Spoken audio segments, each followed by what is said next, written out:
Hola, ¿qué tal? ¿Cómo les va? Pues hoy tenemos a tres brillantes, jóvenes analistas. Es un placer tenerlos aquí. Mariana Mesa, qué gusto.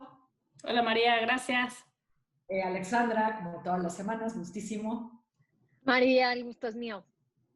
Y Jorge Andrés Castañeda, qué bien verte, Jorge. Hola María, hola Alexandra, hola.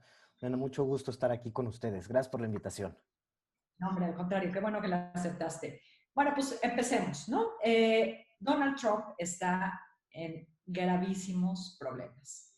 Se han juntado varias cosas en un cóctel muy explosivo. Por un lado, su pésimo manejo de la crisis del coronavirus. En segundo término, y como consecuencia de ello, el hundimiento de la economía norteamericana. Y por si fuera poco, pues su país está literalmente, como han reportado todos los medios del mundo, en llamas a raíz de las manifestaciones por el asesinato de George Floyd. ¿Y qué ha hecho Trump con todo esto? ¿No? Porque hay que recordar que vienen hacia finales de año las elecciones en Estados Unidos. ¿Cuál ha sido, frente a esto, la respuesta de Trump? ¿Qué ha hecho con él? ¿Qué ha hecho Mariana? Bueno, a ver, yo creo que vale la pena poner en contexto el tema de las protestas en Estados Unidos. Creo que lo podemos analizar en el contexto en donde se alcanzan las 100,000 muertes a causa de la pandemia, hay 40 millones de desempleados y donde sobre todo las minorías raciales son las más afectadas en ambos rubros, ¿no? Y entonces, del lado social y político, vemos que una vez más los reclamos contra el racismo y la violencia policial, especialmente contra esta población afroamericana, están en punto de ebullición, ¿no? Sí, creo que es un poco prematuro sacar conclusiones de las propuestas, de las protestas, perdón, pero podemos empezar a ver que la opinión pública se empieza a mover como no se había visto antes, ¿no? En casos similares como el de Michael Brown en Missouri en 2014, actualmente estamos viendo que el 60% de los estadounidenses cree que es más probable que la policía use la fuerza excesiva contra la población afroamericana y en contraste solo el 33% decía lo mismo en 2014, ¿no? Entonces creo que sí hay un movimiento interesante por ahí. Y luego, por otro lado, pues, como tú mencionabas, María, o sea, estas protestas se suman al escenario de ya complejísimo que se veía en Estados Unidos por otra vez el tema de la pandemia y sus consecuencias económicas, que creo que la pregunta más tentadora es tratar de contestar a quién beneficia, si a Trump o Biden. Creo que ahí también hay que tener un poco de cautela y más que nada podemos ver los primeros pasos y a dónde orillan a los dos electoralmente, ¿no? Creo que a un Trump que deja muy claro que su estrategia de cara a noviembre va a ser tratar de movilizar su voto duro con reclamos de división racial, de polarización, y por el otro lado un Biden que a causa de las protestas muy probablemente se va orillado a nominar a una candidata a la vicepresidencia afroamericana, ¿no? Ya sea Kamala Harris o a Stacey Abrams, y dejar de lado a una Amy Klobuchar que le podría haber ayudado con el voto en estados clave o estados bisagra del medio oeste de Estados Unidos, o a una Elizabeth Warren quien le podría haber ayudado con el voto más progresivo, ¿no? Creo que yo por ahí empezaría el análisis. Ahí hacia donde vas quería llegar justamente, Mariana, porque parece, y es creo que muy evidente, ya me dirás tú qué piensas, Alexandra, que Trump encuentra en la polarización su única salida. Entonces, por sí Estados Unidos estaba, también hablaremos de eso más adelante, como México, muy polarizado, muy tenso, pero él dobla en este sentido la apuesta y quiere llevar esta polarización todavía más al extremo. ¿Cómo lo ves tú, Alexandra? Sí, sumamente complicado. Y estos momentos, ya decía Mariana, esto no es nuevo en Estados Unidos. Los fenómenos que estamos viendo son fenómenos que han existido en Estados Unidos evidentemente durante décadas, pero la pandemia los acentúa porque, como ya se decía, les pega de manera desproporcionada a las poblaciones vulnerables, latinos, etcétera, pero también a las poblaciones afroamericanas. Eso se suma también y parte de lo que más incendia esta crisis en Estados Unidos es un sistema de justicia que evidentemente no funciona. Y no funciona porque se ha construido sobre la base y una métrica de éxito es el encarcelamiento. Y otra vez, de manera desproporcionada hacia las poblaciones afroamericanas. Si se toma la estadística, todos los jóvenes afroamericanos en Estados Unidos que tienen 30 años, o sea, en la década de sus 30, 10% de ellos están encarcelados en algún momento de sus vidas. 10%, 1 de cada 10 jóvenes afroamericanos. Entonces, eso también refleja la desesperación que sienten familias frente a un sistema de justicia que les ha fallado absolutamente. Y aquí habían dos caminos, un poco como lo mencionas, María. Salir con un discurso de unidad frente a esta crisis o, como lo ha hecho el presidente Trump, que es el único camino que él sabe tomar, uno de polarizar, de tratar de simplificar lo que está sucediendo, de enfocarse en el vandalismo, de hablar de cómo se tiene que generar una mano dura gubernamental, de obligar a los gobernadores esencialmente a los gobernadores a llamar a la Guardia Nacional y de militarizar el país como una muestra de fuerza contra la población. Yo creo que en muchos sentidos va a ser una mala apuesta, pero también coincido con Mariana que tendremos que ir viendo cómo esto se va desenvolviendo en los siguientes días. Y como una anotación adicional, yo creo que el presidente nunca anticipó que esto duraría el tiempo que está durando. Normalmente en Estados Unidos las reacciones han sido rápidas, no se han sostenido en el tiempo como se está sosteniendo esta, entonces sin duda un parteaguas en este movimiento. Sí. Jorge, Mariana lo mencionó, pero quisiera que abundaras en este punto, ¿no? Trump forzosamente tiene que conservar a su base, eso lo puede casi garantizar mediante la radicalización de su discurso, pero necesita otros votos. Pues sí, a ver, yo veo a un presidente Trump, la verdad, francamente desesperado y acorralado. Como bien lo mencionaban las dos, esto sucede en un contexto muy particular de la pandemia, de una crisis económica sin precedentes, de un año electoral y pues la ausencia, digamos, de liderazgo, sobre todo en los temas raciales, que son, pues yo diría, el tema más complejo y delicado en los Estados Unidos.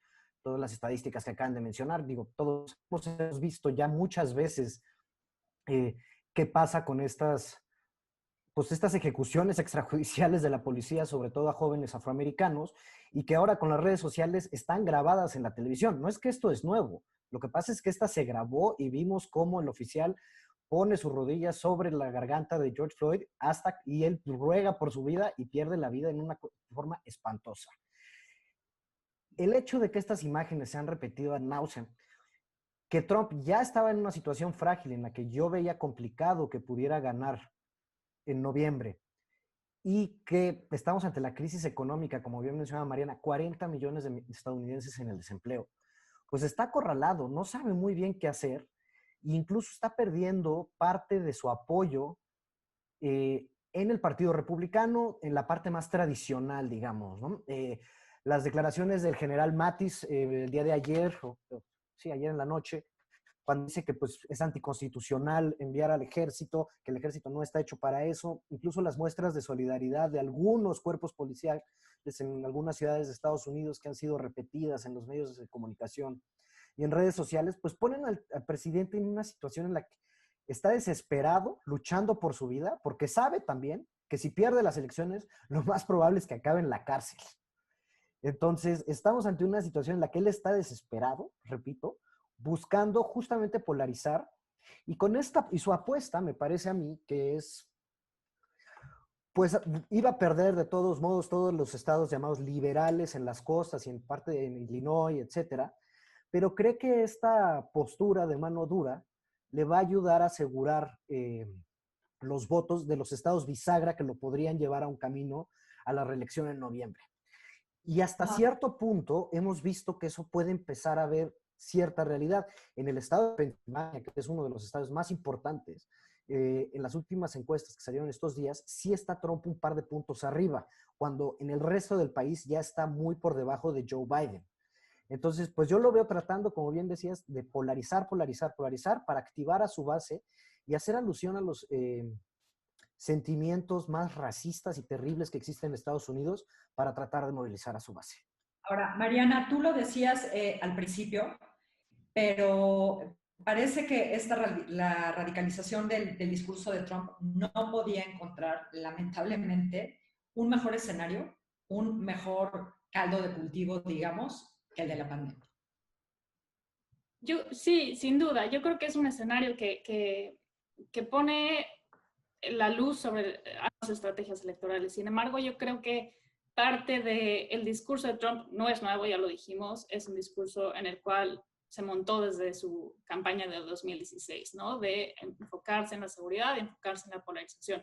Sin embargo, yo sí creo o sí veo una diferencia en este sentido en que la gente, por más que quizá está de acuerdo con esa parte del discurso, esa parte más racial del discurso, tiene como su prioridad lo económico, ¿no? Y es gente que está siendo afectada por la pandemia, el desempleo, la pésima situación económica, que en ese sentido quizá le atraiga el lado de Trump por temas raciales y temas de polarización social, pero va a ir a salir a votar con el bolsillo y la realidad es que es un escenario muy complicado para el presidente en ese sentido. Ahora, Jorge, déjame volver contigo porque partiendo de que Estados Unidos está dividido como pocas veces, ¿no? Me parece que en México deberíamos de vernos en ese espejo porque tenemos todos los ingredientes de ese cóctel del que hablábamos al principio, ¿no? La polarización, la pobreza, la desigualdad, la violencia, más nuestro propio presidente que polariza igual, ¿no? Y en estos meses hemos visto antes incluso y durante la pandemia manifestaciones y discusiones en torno al género, a la raza, incluso al voto, ¿no? Discusiones alrededor del voto pasado. A mediados del año que entra nosotros tenemos elecciones, unas elecciones claves para López Obrador y pues para él también, y como tiene la habilidad, lo más sencillo es polarizar. Y pues todo el mundo aquí, todo el mundo, quiero decir, el anti-AMLO y la oposición formal está cayendo en ese juego. Coincido plenamente con lo que dices, María, pero tampoco queda mucho espacio de maniobra, yo diría, para esta oposición ante este escenario, al igual que en Estados Unidos. O sea, las problemáticas sociales estaban ahí antes de la pandemia, tanto en México como en Estados Unidos, de diferentes, de naturaleza, yo diría. O sea, a pesar del racismo espeluznante que vivimos en México, no tenemos el gran pecado original de la esclavitud, que sigue siendo un tema en Estados Unidos que no se ha abordado de la forma integral que requiere una reparación al daño que eso significa y a la cicatriz que es todavía en la sociedad americana. Pero en México, como bien dices, no nos quedamos cortos en cantidad de problemas y de polarización. Ahora, hay una gran diferencia aquí. Mientras Trump en su mejor momento llegó a tener una aprobación de 48, incluso en algunas encuestas superó el 50%, aquí el presidente López Obrador ha estado por encima del 50% en todas las mediciones desde que fue electo. Sí hay una tendencia a la baja, algunas incluso lo ponen ya cercano al 50%, pero definitivamente tiene una mayoría o una pluralidad de la población de su lado. En Estados Unidos no es el caso. Las reglas del colegio electoral y la complejidad que tiene, que a mí me parecen arcaicas, pues le permitieron a Trump ganar sin el apoyo popular. Pero bueno, pues es el presidente democráticamente electo y él tiene una estrategia que puede hacer sentido desde la polarización. Ahora, en México, las elecciones del año que entra van a suceder en un contexto, yo creo que muy adverso para todos.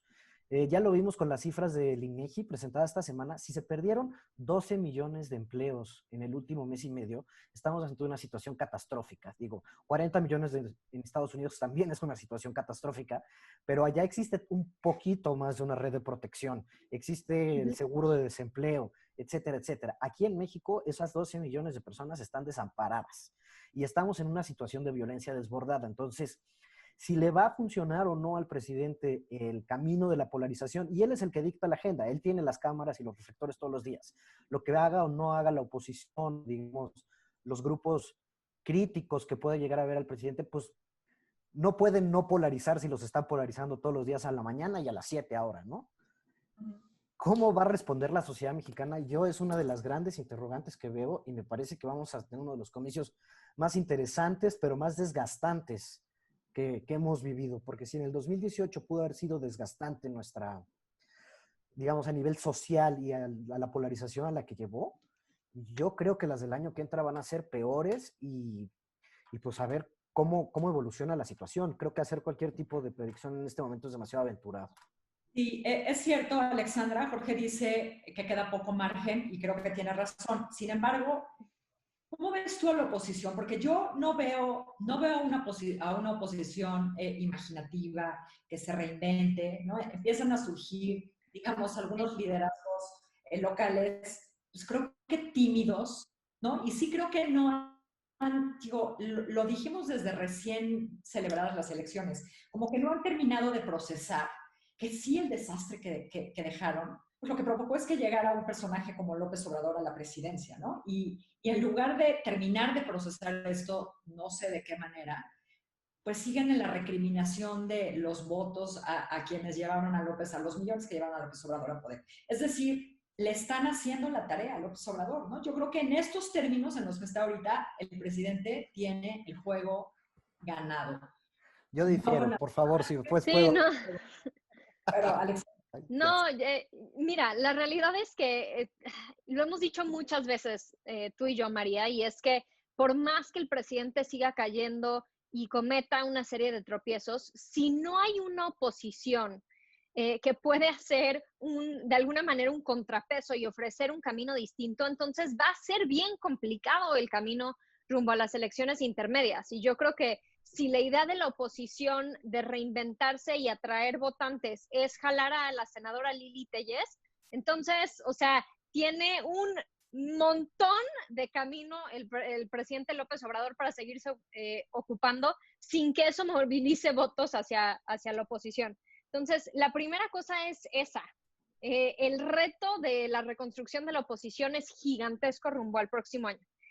La segunda es que, a diferencia de los discursos que ha podido ganar en narrativa el presidente López Obrador, los neoliberales, los conservadores, etcétera, y todas estas teorías de conspiración que en el imaginario público sí funcionan, una que no le va a funcionar es tratar de minimizar lo que está sucediendo con la crisis económica y de salud, porque al final del día, los mexicanos que están perdiendo sus ingresos saben que están perdiendo sus ingresos y nadie les puede contar una historia distinta.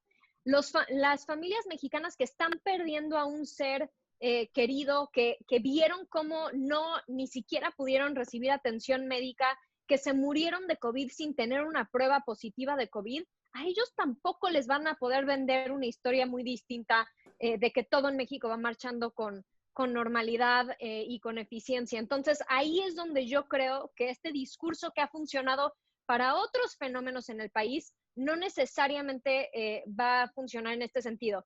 Y nada más retomando un poquito la apuesta de apostar al voto duro que van a hacer evidentemente López Obrador y que está haciendo Donald Trump con su discurso ahorita, yo creo que al presidente Trump le está fallando el cálculo también porque está perdiendo ciertos espacios de voto duro asociados con las policías. Ya vimos un discurso durísimo del jefe de la policía de Houston, esencialmente diciéndole al presidente, si no tiene algo inteligente que decir, por favor, ni abra la boca, ni hable.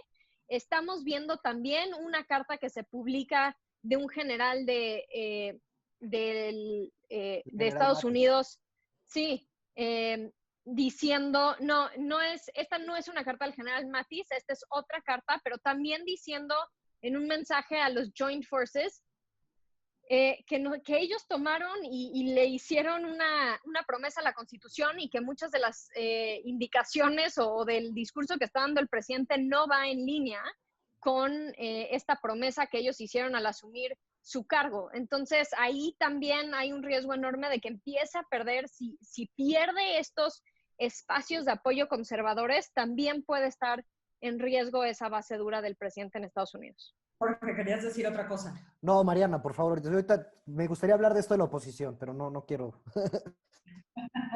Mariana, Jorge dijo algo importante, ¿no? Y planteó una pregunta importante. ¿Cómo va a responder la sociedad mexicana? ¿Qué anticipas tú? A ver, yo estoy de acuerdo con lo que dice Ale. Yo creo que es evidente que los ciudadanos están reprobando la forma en la que se ha manejado el tema de la pandemia.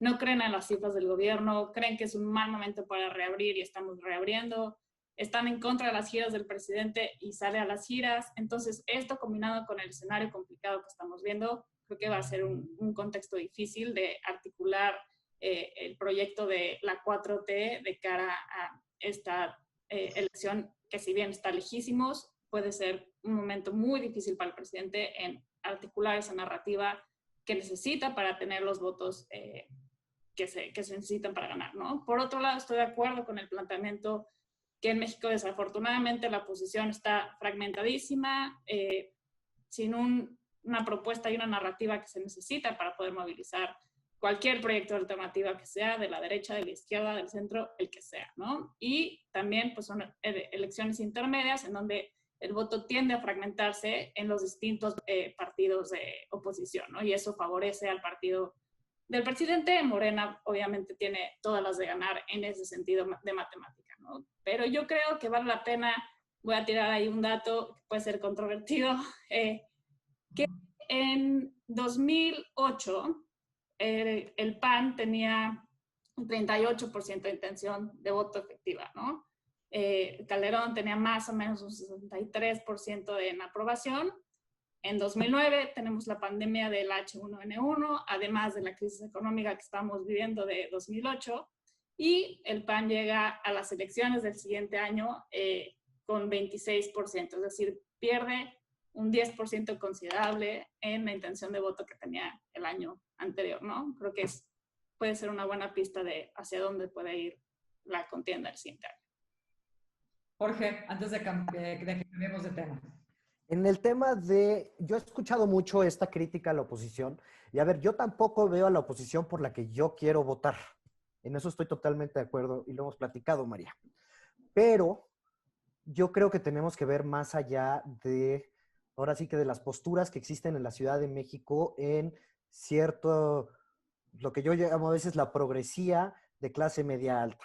Tenemos que voltear a ver los gobiernos locales. ¿Qué está pasando en el resto del país?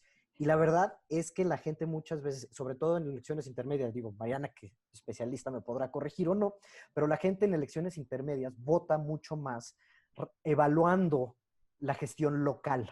Y una cosa que hemos visto es que las gestiones locales de Morena son en muchas ciudades desastrosas. No son ni siquiera malas, porque la mayoría de ellos no se suponía que iban a ganar, pero el arrastre de López Obrador, o sea, creo que había uno que estaba en la cárcel, que ganó, ¿no? Que estaba registrado, tenían que poner a un candidato en Cuernavaca, creo que es, y pues ganó porque pues era el de Morena y la gente votó todo Morena, ¿no? Entonces, las gestiones locales en muchos casos han sido desastrosas y ahí juega mucho el factor seguridad. Y el PAN, que a mí no me gusta lo que está haciendo, no los estoy defendiendo aquí, pero sí veo como una buena parte de la sociedad va a voltear al voto de castigo a Morena. La opción natural va a ser el PAN. Y el PAN, a pesar de yo veo las deficiencias en la dirección nacional terribles, sí tiene liderazgos locales y cuadros locales y ha hecho política a nivel local, no la misma política que hace López Obrador, otra política local, que yo creo que en un contexto de baja participación, como va a ser el que yo preveo que voy a como casi todas las elecciones intermedias, los que les va a ir bien son los que estén más movilizados o motivados. Y el enojo que está saliendo hacia López Obrador, no solo en la Ciudad de México, estoy hablando de las ciudades medianas, un poquito, digamos, afluentes, como puede ser Mérida, la zona del Bajío, la zona del norte, etcétera, etcétera, que eran distritos naturales del PAN, que siempre había ganado el PAN, por ejemplo, en el Bajío, o incluso el llamado Cinturón Azul en el Estado de México, aquí en el Valle de México, que son naturales del PAN, que la única opción enfrente a Morena en muchos casos va a ser el PAN, y a pesar de que a mí no me gusta su discurso, tampoco veo una agenda, yo no creo que les vaya a ir mal. Y retomando los argumentos que decía Mariana, si la crisis económica de 2009 fue dura, esta va a ser el doble de dura y mucho más tardía. Se van a perder mucho más empleos. Y aparte está el gran tema de los muertos de la COVID, que va a ser, hoy, él acaba de decir en la Cámara de Diputados, que le avienta al INEGI la responsabilidad de la cifra final de defunciones por COVID.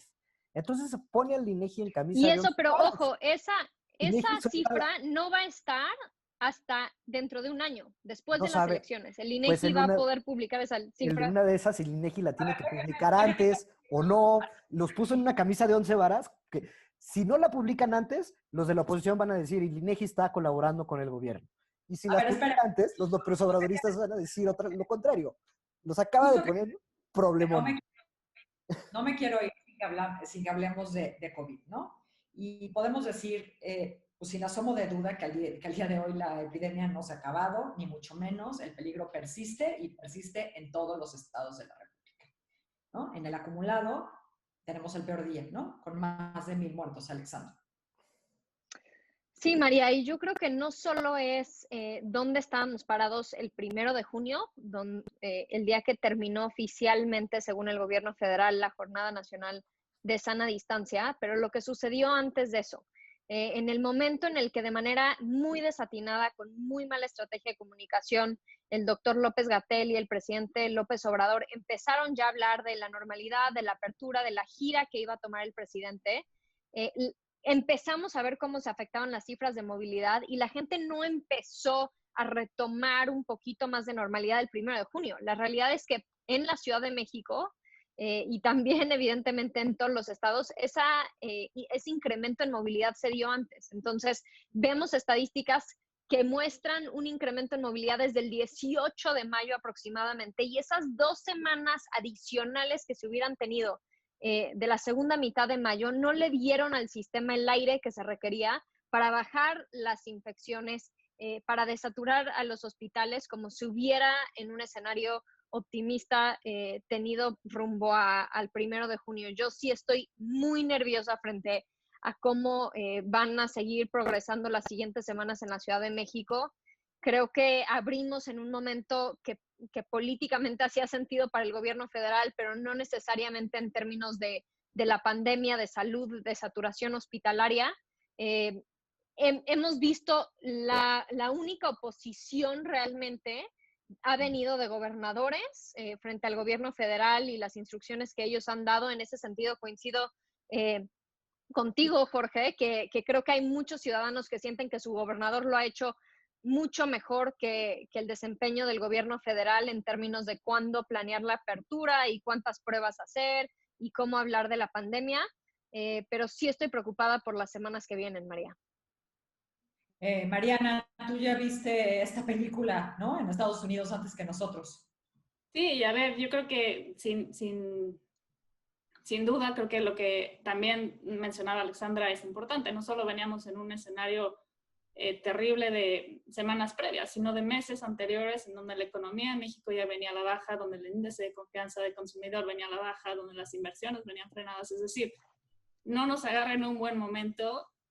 De por sí el escenario en México se venía deteriorando y encima la pandemia, ¿no? Entonces creo que es como un caso de la tormenta perfecta, y si bien es bien difícil generalizar y hacer comparaciones entre los países, yo creo que la lección de Estados Unidos es que el campo está seco y toma muy poco para encender la mecha e incendiar una situación que si de por sí está complicada, se puede complicar al doble o al triple por un acto que parece aleatorio, ¿no? En caso de Estados Unidos fue el asesinato de George Floyd, y ojalá que en México no suceda algo similar por el bien del país, ¿no?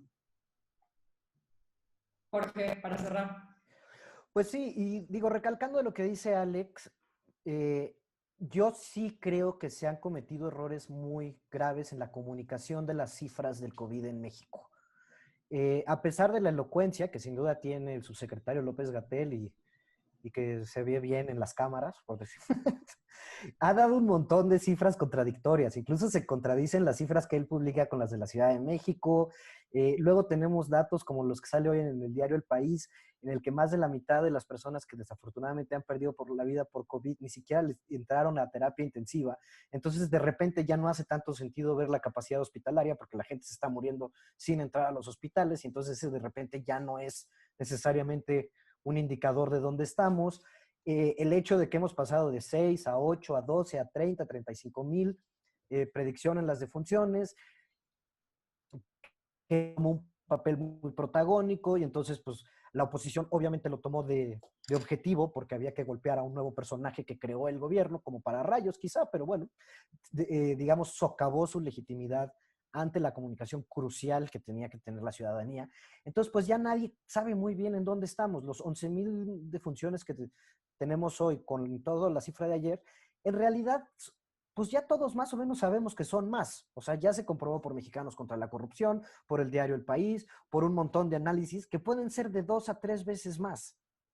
Y no sabemos, y más o menos todo el mundo tiene esa impresión, lo mostró la encuesta del diario Reforma hace unos días. Entonces yo sí creo que se han cometido errores que justamente abonan al problema de lo que decía Alex del retomo a la normalidad, que a todos nos surge, pero sí la labor del gobierno en la comunicación, desde mi perspectiva, deja que desear. Sí, bueno, y López Gatell hablando de la anticipación con las salidas y puede haber advirtiendo sobre el rebrote cuando no hemos salido del brote, ¿no? Bueno, pues qué gusto tenerlos a los tres. Muchas gracias, Jorge. Muchas gracias, Mariana, Alexandra, como siempre, y nos vemos tú y yo aquí la semana que viene. Qué bueno que estuvieron aquí. Muchísimas gracias por la invitación. Ha sido un gusto platicar con ustedes. Un gusto. Abrazo a todos.